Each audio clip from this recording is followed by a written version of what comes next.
হিসেবে বিভূতি, চলো ওই মোড়ের দোকান থেকে তেলে ভাজা আর পাসিং শোখানা কিনেই ফেলি, না হলে যে আবার ঠাকুর মশাইয়ের বাড়িতে যেতে দেরি হয়ে যাবে।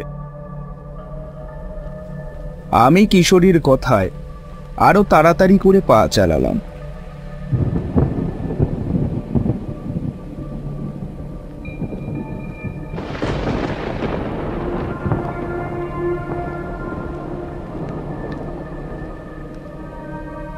তারপরে পাসিং শো আর তেলে ভাজার প্যাকেটটা হাতে নিয়ে তারানাথের ভিটেতে এসে হাজির হলাম।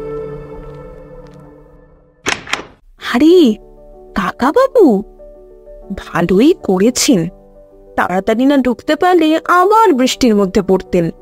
চারির কথাখানা শেষ হতে না হতেই বাইরে মেঘের গর্জনের শব্দ শুনতে পেলাম।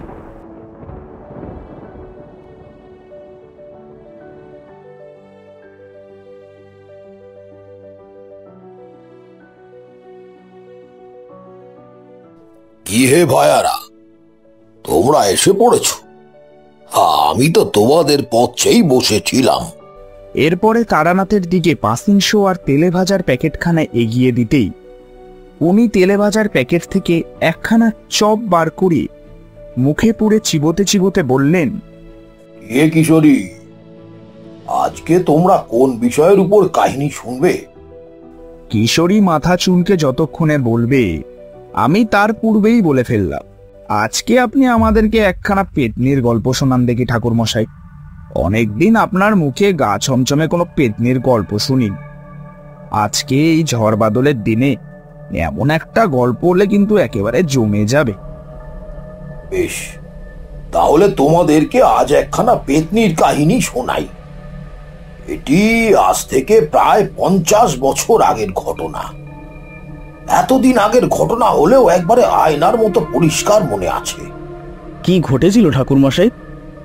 সেদিনও এরকমই একটি বৃষ্টির রাত ছিল। আমি তালমাটি নামের এক গ্রামের কাঁচা রাস্তা ধরে হাঁটছিলাম। আমার বন্ধুর সাথে সাক্ষাৎ করতে যাওয়ার কথা ছিল। পথে পড়লো একটা বড় দিঘি।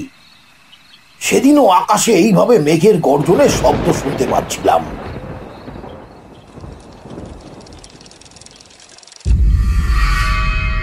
ওরে বাপরে, এই সময়ই সাইকেলের চেনটা পড়তে হলো, তাও আবার এই মরা দিঘির সামনে। কি করি এবারে? ও দাদা, শুনছেন? আরে ও দাদা! কি মুশকিল বলুন দেখি, এই সমস্যার মধ্যে আপনি আবার আমাকে ডাকছেন কেন? কে আপনি? আরে বাবা, কিছুই চাই না। আমি আপনার এই কাজে কিছুটা হলেও সাহায্য করে দিতে পারি। আচ্ছা, একটা কথা বলতে পারেন? কি জানতে চান বলুন। এখানে সোমেশ্বর মল্লিকের বাড়িটা কোন দিকে? আসলে সে আমার ছোটবেলাকার বন্ধু। অনেকদিন যাবৎ তার সাথে কোনো সাক্ষাৎ ঘটেনি, তাই এতদিন বাদে তার সাথে দেখা করতে এসেছি। ও, সোমেশ্বর বাবু, উনি এখন এই গ্রামের মোড়ল। ওনার বাড়ি তো ওই দিকে। ওই যে বড় তাল গাছটা দেখছেন, তার পাশ দিয়ে একটা রাস্তা বাঁ দিকে বেঁকে গিয়েছে। সেইটা ধরে কিছুটা হেঁটে গেলেই দুটো বাড়ি পরে ওনার কুটির দেখতে পাবেন। এই নিন, আপনার সাইকেলখানাও ঠিক হয়ে গিয়েছে। যান, এবারে আপনি নিশ্চিন্তে এগিয়ে যান। নিশ্চিন্তে এগিয়ে যাওয়ার কথা আর বলবেননি। এই যে দিঘিখানা দেখছেন, সে দিঘি নয়, এই হলো গিয়ে মরা দিঘি। আগে এখানে মানুষকে হাত পোড়া করে এই দিঘির জলের মধ্যেই ফেলে দেওয়া হতো। এরপর তাদের আত্মা এখানেই ঘুরে বেড়াতো। এখনো এখানে তাদের বাস আছে, আর এই রাতের বেলা আমাকে এখান দিয়েই ফিরতে হচ্ছে। কি যে করি! ও মা, সে কি! জায়গাটা দিয়ে আসতে ওই কারণেই কেমন যেন আমার গাটা ছমছম করছিল। আচ্ছা, তা বেশ ভালোই করেছেন এগুলো জানি। হ্যাঁ, নিন, আর দেরি করবেন না, আপনি এক্ষুনি বেরিয়ে পড়ুন। আপনি যে এই হন না কেন, সজ্জন মানুষ বলেই তো মনে হয়। নইলে আজকের দিনে এই দুর্যোগের সময়ে যেখানে কাছের লোক ছেড়ে পালায়, সেখানে আপনি আমাকে সাহায্য করলেন।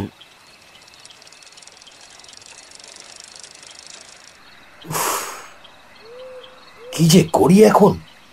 এত দীর্ঘ পথ, এতটা পথ চাই কিভাবে? শুনুন, আপনাকে বলছি। এত রাতে ইনি আবার কি? এই মেয়েটাকে তো দেখে কেমন যেন একটা অস্বস্তি হচ্ছে। রাতের বেলা এত সেজে গুজে পরিপাটি করে কোথায় যাচ্ছে মেয়েটা?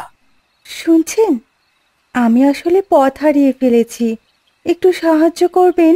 হাহ, আমি নিজেই এই গ্রামে প্রথমবারের জন্য এসেছি, সেখানে আপনাকে কিভাবে সাহায্য করব বলুন? আপনি কে? আর এত রাতে একা একা কোথায় যাচ্ছেন? এর আগে তো আপনাকে এখানে দেখলাম না। হঠাৎ কোথা থেকে চলে এলেন আপনি? এই মরা দিঘির পাশ দিয়ে কেউ যায় না জানেন, যে যায় তাকেই নাকি এক পেতনি ঘাড় মোটকে মেরে ফেলে। আমার যে কি কপাল, আমার স্বামী আমাকে আজই ঘর থেকে তাড়িয়ে দিয়েছে। আমি সেই কারণে এত রাতেই মোড়লের সাথে কথা বলতে যাচ্ছি। সোমেশ্বর বাবুর বাসাটা শুনেছিলাম এই দিকেই, কিন্তু কে আমাকে বলবে বলুন দেখি? ও মা, আপনিও তাকেই খুঁজছেন? হ্যাঁ হ্যাঁ, আমিও যে তারই সন্ধান করছি। এই মরা দিঘির সামনে দাঁড়িয়ে রয়েছেন, আপনার ভয় করছে না? আসলে আমি একজন সাধক, এই সকল ভূত প্রেতেদের মাঝখানেই আমার বাস বলতে পারেন। হ্যাঁ, আলাদা করে আর কি ভয় পাবো? সারাদিন তন্ত্র মন্ত্র যজ্ঞ এইসব নিয়ে তো থাকতে হয়। আর ভূতেদের কোনো ক্ষতি না করলে তারাও আমাদের কোনো ক্ষতি করে না। আগের প্রতিশোধ নেওয়ার স্পৃহা না থাকলে তারা সাধারণ মানুষের ক্ষতি করে না। বাহ, আপনি তো খুব সুন্দরভাবে কথা বলতে পারেন দেখি। চলুন, ঝড়ের প্রকোপটা কিন্তু বাড়ছে। ওদিকে আবার এতটা পথ তো যেতে হবে, দেরি হয়ে যাবে। বিপদের মধ্যে পড়লে এতটা রাস্তা কিন্তু অতিক্রম করতে পারবো না। বেশ, চলুন এগোনো যাক। মেয়েটার কেবল চোখ দুটো দেখা যাচ্ছে, বাকি মুখটা অমন ভাবে ঢেকে রেখেছে কেন? আর শরীরটা দেখে মনে হচ্ছে যেন হাড়ের ওপর মাংস বসিয়ে দিয়েছে কেউ। এতটুকু স্বাভাবিক চেহারা নয়, গায়ের রংটাও একবারে ফ্যাকাশে। শরীরে রক্ত নেই বললেও চলে। আমার শরীরটা দেখে ভাবছেন? আপনি কিভাবে বুঝলেন যে আমি আপনার কথা ভাবছি? মেয়েরা সব বোঝে, পুরুষের নজর সম্পর্কে তাদের ধারণা বেশ তীক্ষ্ণ। বাহ, আপনি তো দেখছি বেশ বিচক্ষণ। গ্রামের মেয়েরা একটু আধটু এরকম ডান পিটে হয়েই থাকে বই কি। আচ্ছা, আপনাকে একটা প্রশ্ন করব। হ্যাঁ, করুন না। আপনি তো বলেন ভূতেদের নিয়েই ঘর করেন, তা সত্যি কি কোনোদিনও ভূত দেখেছেন? এই ধরুন, সে যদি আপনার সাথেই থাকে তখন কি করবেন? রাম রাম রাম রাম রাম রাম রাম, এ আবার কেমন অলক্ষণের কথা? সন্ধ্যের পরে এমন অলক্ষণের কথা বাড়ির বউয়ের বলতে আসে নাকি? কেন, ভয় পেয়ে গেলেন বুঝি? এটুকুতে ভয় পেয়ে গেলেন? ভয় পাইনি, কিন্তু আপনি হঠাৎ এরকম সব কথা জিজ্ঞেস করছেন কেন? সোমেশ্বর বাবুর বাড়িতে কেন যাচ্ছেন? ওর বউকে ভূতে ধরেছে বলে? আপনি তো সাধক, তাই জিজ্ঞাসা করছি। ভূতে ধরা মানুষের ঘাড় থেকে ভূত নামাতে কত কসরত করতে হয় জানেন? সব ভূত কিন্তু আপনার ওই তন্ত্রমন্ত্রের দ্বারা নাও নামতে পারে। তখন কি করবেন? মেয়েটা এরকম ধরনের কথা বলছে কেন? আর সোমেশ্বরের স্ত্রীর শরীরে কোন আত্মা ভর করেছে, এই ব্যাপারটা তো কেবলমাত্র আমি জানতাম। সোমেশ্বরের বিষয়টি তো আমি স্বপ্নে দেখতে পেয়েছিলাম, আর সেই সূত্রেই তো ওকে বাঁচাতে আসা। সোমেশ্বর স্বয়ং যে ব্যাপারটা জানে না, সেটা এই মেয়েটা জানলো কিভাবে? কি হলো, এত গভীর চিন্তায় ডুবে গেলেন যে? ভাবছেন আমি সোমেশ্বর বাবুর কাছে সাহায্য চাইতে যাচ্ছি, অথচ এদিকে আবার তার এত বড় গোপন কথাও জেনে ফেলেছি। আমার জানাই তো স্বাভাবিক। নিজেই যখন কমলার শরীরে ঢুকে বসে আছি তখন এটুকু জানবো না? মানেটা কি? কে তুই? কে? ঠিক করে বল। ওই কারণেই যখন থেকে তুই আমার সাথে আসছিস সেই থেকে একটা আষ্টে বিশ্রী গন্ধ আমায় তাড়া করে বেড়াচ্ছে। কে? কে তুই? সত্যি করে বল, তাহলে কিন্তু আমি তোকে এক্ষুনি শেষ করে ফেলবো। দেব না, কমলাকে বাঁচাতে দেব না, কিছুতেই না। ওই কারণেই আমি তোর পথ অবরোধ করেছি তান্ত্রিক, যাতে তুই এই পথ ধরে সোমেশ্বরের কাছে যেতে না পারিস। সোমেশ্বরের সাথে আমার বিবাহের কথা ছিল, ওই কমলার নয়। ও আমার সাথে বিশ্বাসঘাতকতা করে ওকে বিয়ে করেছে। আর কি ভেবেছে আমি ওদেরকে সুখে শান্তিতে থাকতে দেব? ও, তার মানে সেটা তুই তুই ঢুকেছিস কমলার শরীরে? কেন কেন ঢুকেছিস? ওর শরীর থেকে বেরিয়ে যা, বেরিয়ে যা বলছি। না হলে না হলে কি করবি তুই?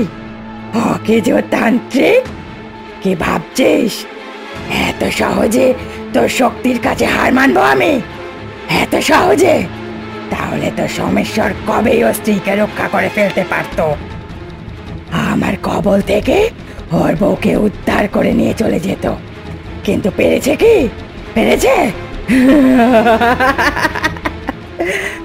এত সহজে কামিনী কাউকে ছাড়ে না রে তান্ত্রিক। সোমেশ্বর আমার সাথে বিয়ে করবে বলে আমাকে ফেলে চলে গেল শহরে। সেখান থেকে বাগিয়ে আনলো এই মেয়েটাকে, আর আমাকে পেটে 3 মাসের সন্তান নিয়ে মরতে হলো অকালে।